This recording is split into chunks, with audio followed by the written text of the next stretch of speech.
Many transgender people in the U.S. are facing legislation restricting healthcare, identification documents, school participation, and public accommodations.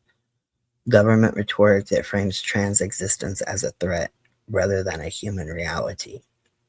Soul climates where discrimination becomes normalized because policy signals that some lives are less worthy of dignity or safety.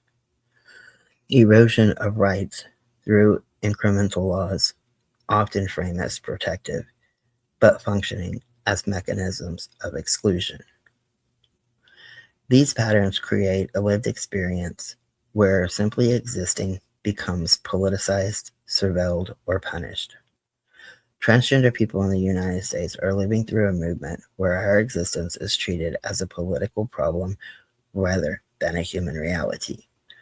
Policies are being drafted, debated, and passed by people who have never spoken to us, never listened to us, and often refuse to acknowledge that we exist at all.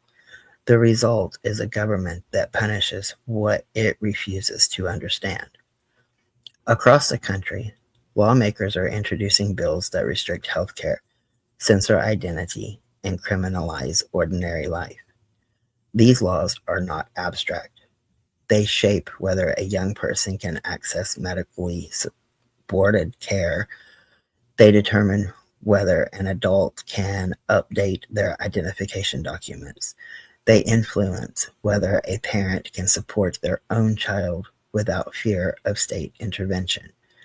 They decide whether a trans person can safely walk into a school, a clinic, a restroom, or a courtroom. When a government erases rights, it erases safety. When it erases safety, it erases dignity. And when it erases dignity, it erases lives. Not always in a single moment, but slowly, law by law, restriction by restriction, message by message, until a person's ability to exist freely is chipped away. This erosion is deliberate. It is carried out through language that frames trans people as threats, burdens, or ideological constructs rather than human beings. It is carried out through policies that claim to protect children while harming them. It is carried out through rhetoric that encourages families, schools, and communities to treat trans people with suspicion or hostility. The impact is not theoretical. It shows up in the fear someone feels walking into a public building. It shows up in the exhaustion of navigating systems designed to exclude. It shows up in an isolation created when government signals that discrimination is acceptable. It shows up in a grief of watching friends leave their home state because staying has become too dangerous. But the existence of trans people is not fragile. It is not dependent on the approval of lawmakers. It is not erased by legislation, no matter how aggressively that legislation is written. Trans people have existed across cultures, across eras, across continents. We are not new, we are not temporary, and we're not going anywhere. What is fragile is the idea that a society can remain just while denying the humanity of any group of people. What is fragile is the belief that rights can be selectively granted without consequences. What is fragile is the notion that a government can suppress identity without damaging its own moral foundation. The danger is not trans existence. The danger is a political system that treats identity as a battleground. The danger is a government that uses misunderstanding as a weapon. The danger is a society that confuses unfamiliarity with threat. Trans people deserve safety, dignity, and the freedom to live without being targeted by the institutions meant to protect them. Our lives are not abstractions, our rights are not optional, and our humanity is not negotiable. Oklahoma is now one of the states with the highest number of anti-trans bills in the country, with more than 50 tracked in 2026. These bills span healthcare, education, birth certificates, public accommodations, incarceration, and even restrictions to public recognition of LGBTQ plus people. Several developments stand out. Restrictions on gender affirming care. Lawmakers have advanced bills that block state funding for gender affirming care and expand penalties for providers, affecting both minors and adults. These proposals are framed as protective, but opponents argue that they interfere with private medical decisions and create dangerous conditions for trans people. Elimination of sex marker changes on driver's license. In February 2026, Oklahoma repealed administrative rules that previously allowed trans people to update the sex marker on their driver's license. Advocates describe this as a significant blow to basic recognition and safety. And restrictions on public recognition. Bills like HB 1219 prohibit state agencies from using funds to recognize LGBTQ plus pride events or similar themes, effectively erasing public acknowledgement of queer and trans communities. These actions collectively create a climate where transgender people are singled out, surveilled, and legislated against in ways that affect nearly every aspect of daily life.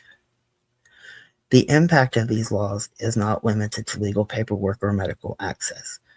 They influence how safe a person feels walking into a government office, how a parent supports their child, how a doctor practices medicine, and whether a trans person can remain in their home state.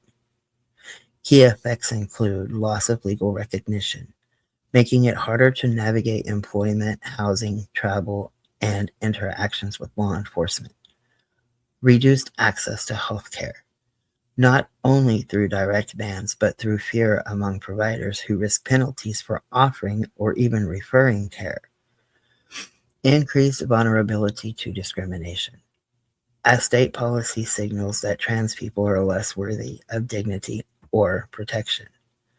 Forced migration, as some trans Oklahomans leave the state to preserve their safety or access essential care. These are the horrifics being named, not isolated incidents, but a coordinated pattern of legal and administrative actions that narrow the space in which trans people can safely exist.